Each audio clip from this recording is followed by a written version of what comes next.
अरब सागर के बीच सीधा किनारे से करीब 3 किलोमीटर दूर एक बहुत ही पुराना लाइट हाउस खड़ा था, काल भैरव टावर। अब वो इस्तेमाल में नहीं था। सरकार ने उसे बंद कर दिया था। क्यों? क्योंकि वहां काम करने वाले 3 रखवाले एक एक करके गायब हो गए थे।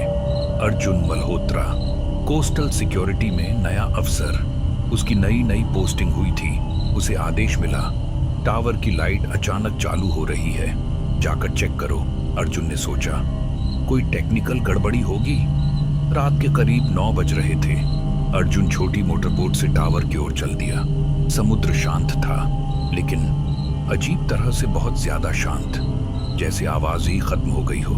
लाइट हाउस करीब 80 फीट ऊंचा था, टूटा फूटा, दीवारों पर काई, और सबसे ऊपर हल्की हल्की लाल रोशनी चमक रही थी। अर्जुन जैसे ही पास पहुंचा, लोहे का दरवाजा धीरे धीरे खुद खुल गया। कर अंदर अंधेरा। घुमावदार सीढ़ियां ऊपर जा रही थी।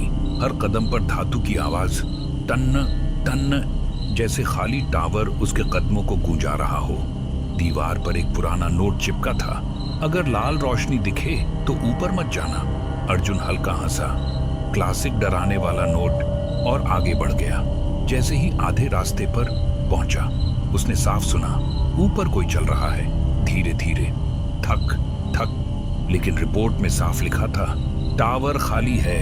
अर्जुन ऊपर पहुंचा, जहां लाइट का कंट्रोल था। कमरा छोटा था और बीच में पुरानी मशीन, जो बंद होनी चाहिए थी, लेकिन वो चालू थी और लाल रोशनी घूम रही थी।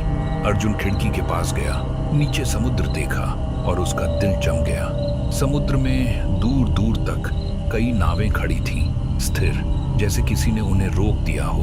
उन नावों में कोई नहीं था। अचानक पुराना रेडियो अपने आप चालू हुआ। टर्न इट ऑफ इमीडिएटली, आवाज टूटी हुई थी, जैसे कई लोग एक साथ बोल रहे हों। किसने चालू किया ये? वो मशीन के पास गया, स्विच नीचे किया, कुछ नहीं हुआ। लाइट चालू रही। कमरे का तापमान गिरने लगा, सांस से धुंध निकलने लगी। अर्जुन ने महसूस किया, उसके पीछे कोई खड़ा है। धीरे धीरे उसने मुड़कर देखा। कमरे के कोनों में 3 काली आकृतियां खड़ी थीं, एकदम स्थिर, मानव जैसी, लेकिन पूरी नहीं। हमने भी यही गलती की थी। इस लाइट को इंसानों के लिए नहीं बनाया गया। ये बुलाती है। अर्जुन, किसे? समुद्र के नीचे जो है। अचानक लाल रोशनी तेज हो गई, घूमना बंद, सीधा समुद्र की तरफ फिक्स। नीचे पानी गोल गोल घूमने लगा, जैसे कोई बहुत बड़ा चीज ऊपर आ रही हो। विशाल छाया पानी के नीचे एक बहुत बड़ा साया दिखा, इतना बड़ा कि पूरा टावर छोटा लगने लगा। अर्जुन समझ गया, ये लाइट सिग्नल है, और अगर ये चालू रही तो वो ऊपर आ जाएगा। अर्जुन ने आसपास देखा। मशीन पुरानी थी, एक ही तरीका था, पूरा सिस्टम तोड़ना। लेकिन जैसे ही वो मशीन के पास गया, वो 3 परछाइयां उसके सामने आ गईं।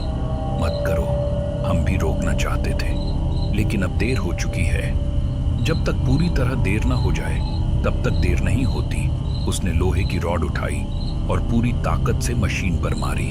धड़ाम, चिंगारियां निकली, लाल रोशनी झिलमिलाने लगी। नीचे समुद्र और उग्र हो गया।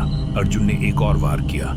इस बार पूरा सिस्टम फट गया, और फिर सब कुछ शांत, रोशनी बंद, समुद्र शांत, परछाइयां गायब। सुबह अगले दिन कोस्ट गार्ड टीम पहुंची।